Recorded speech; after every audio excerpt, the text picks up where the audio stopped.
Hello and welcome or welcome back to Meditations for the Racial Justice Journey. I'm glad you're with me today. I'm Janet Thompson Jackson, and today is day 22 of our journey. And this is your rest stop. This is a place just to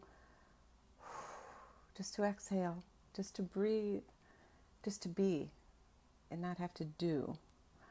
Although we're going to do some reflection today, so it's a little bit of doing, but hopefully in a very relaxed way that allows you just to go inside a bit. Today we are going to talk about, throughout COVID and throughout the racial killings, who you are becoming.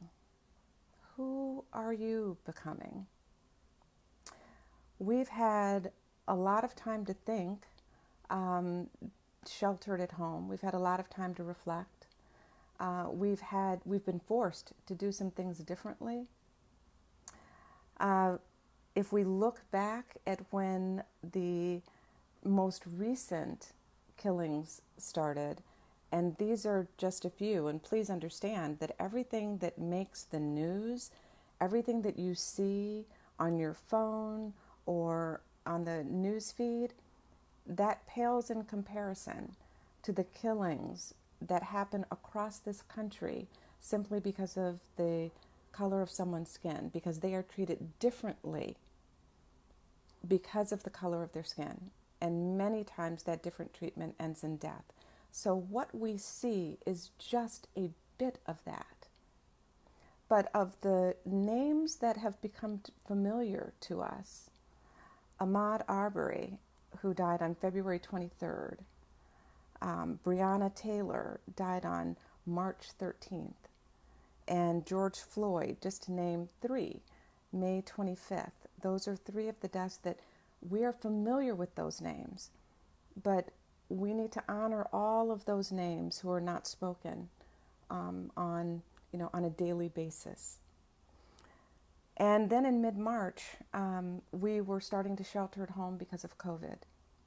So I've thought about things that I've reflected on during that time. But I want to, as we get settled and as we get into a space of meditation, I'm going to raise some questions for you to ponder. You don't have to write down the questions. You don't have to write down the answers. Just something to think about, and I will give you some time to think about these things. But we're going to be starting with the question of, who are you becoming?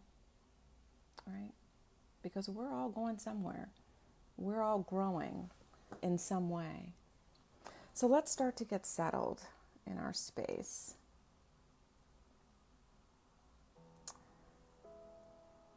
And just closing your eyes or starting to lower your gaze.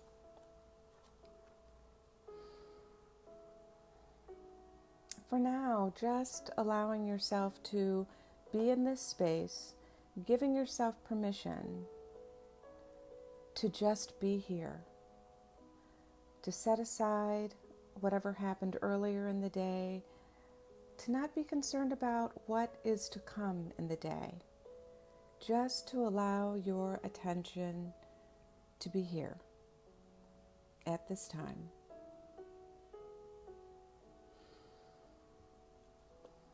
And noticing the breath and doing a check, a scan of the body to see if you're holding tension any place in your face, your shoulders, your back, your hips, your legs, your feet. Just allowing the tension to melt away, adjusting your position so that you feel as comfortable as possible.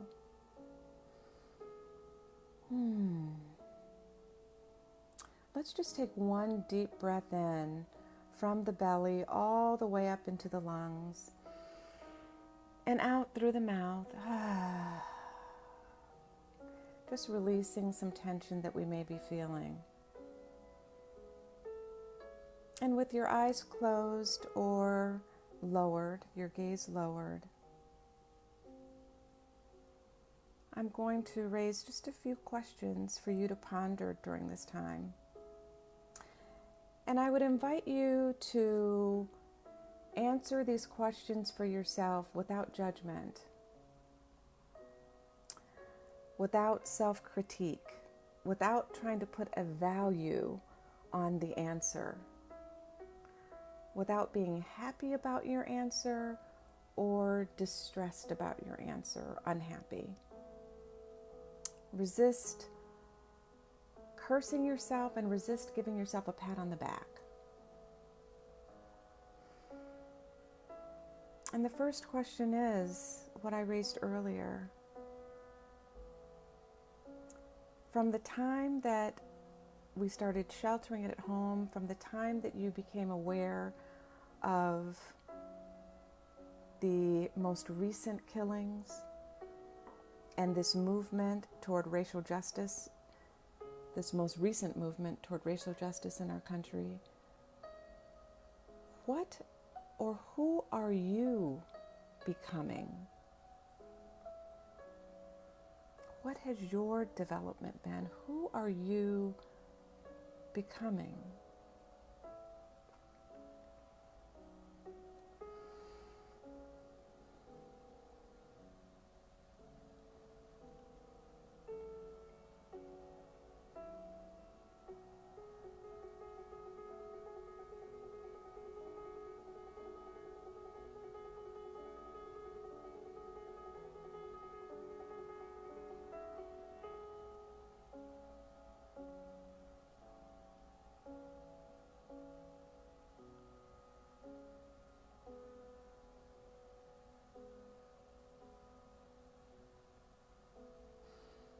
When you think about who you're becoming,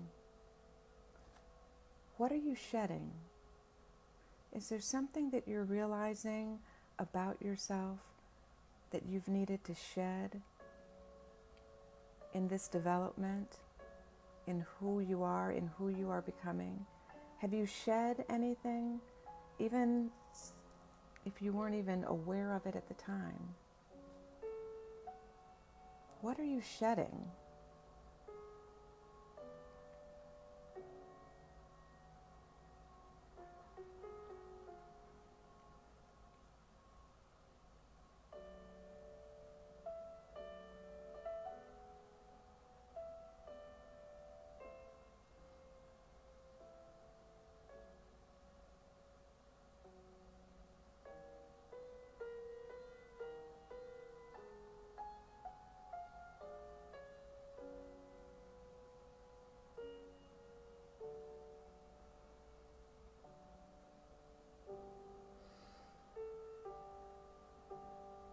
And over these past few months, what has surprised you about yourself?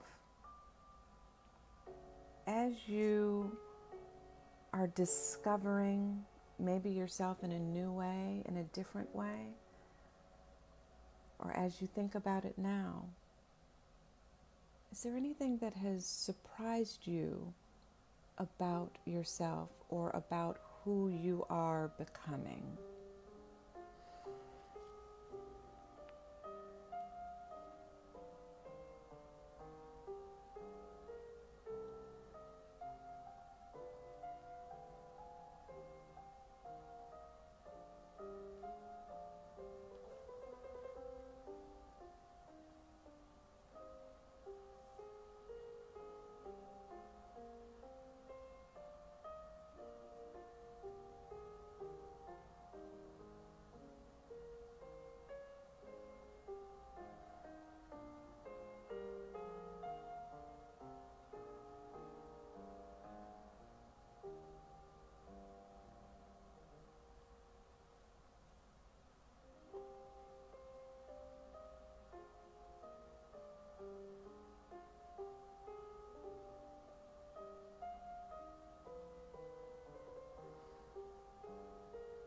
What does who you are becoming mean for you? What does that mean for you?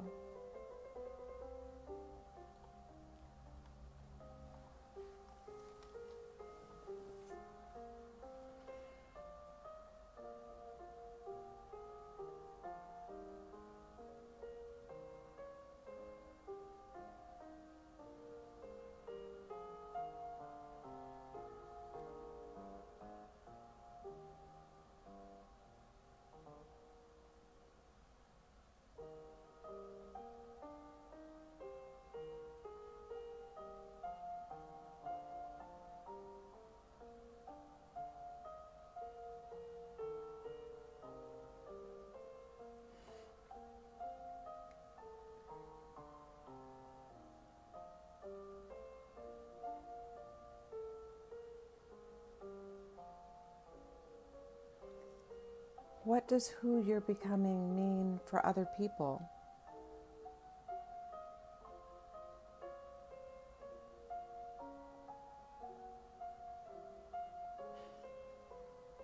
For people you care about, for people you may not know.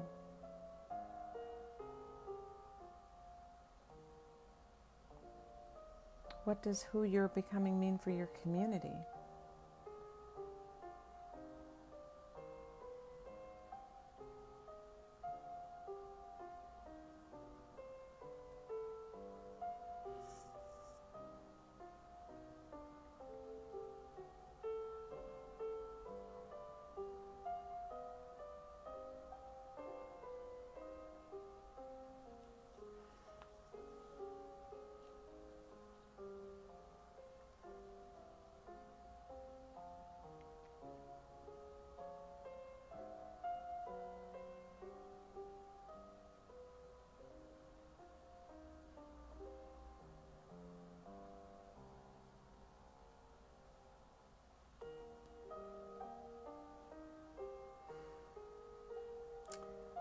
Does who you see yourself becoming fit into who you thought you were, or who you thought you were called or purposed to be?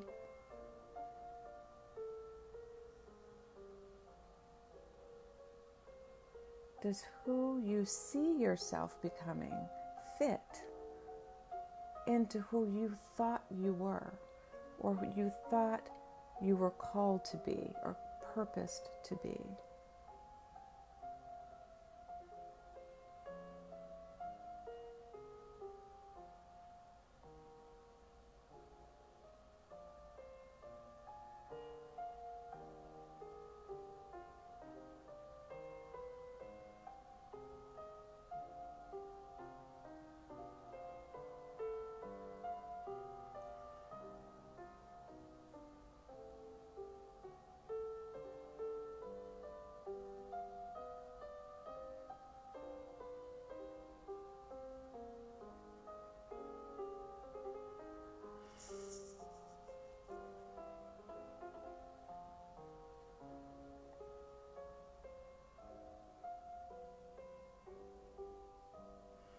And the last question right now is, what do you feel that you need to do? What is still undone for you that would help you to live into your most authentic self? What is still undone? What do you need to do that will help you to live into your most authentic self?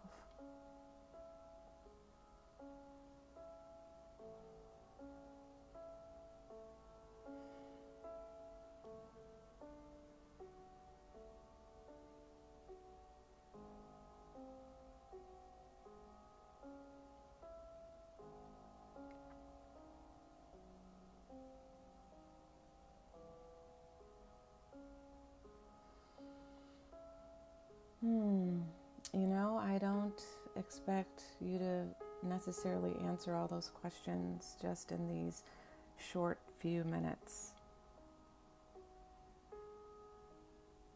This is something you can come back to.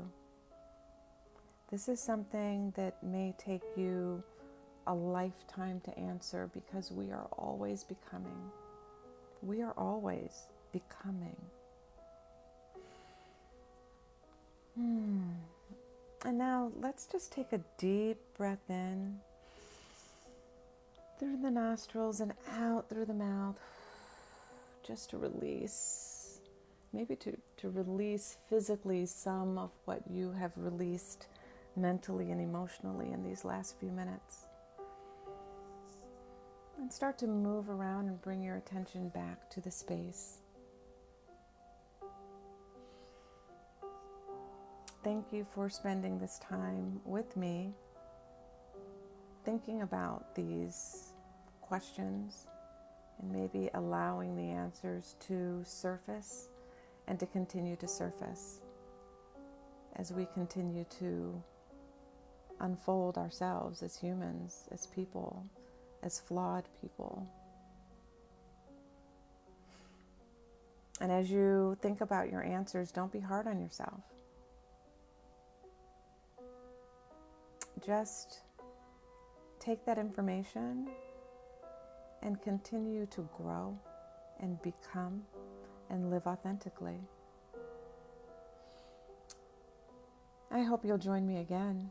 Until then, be well.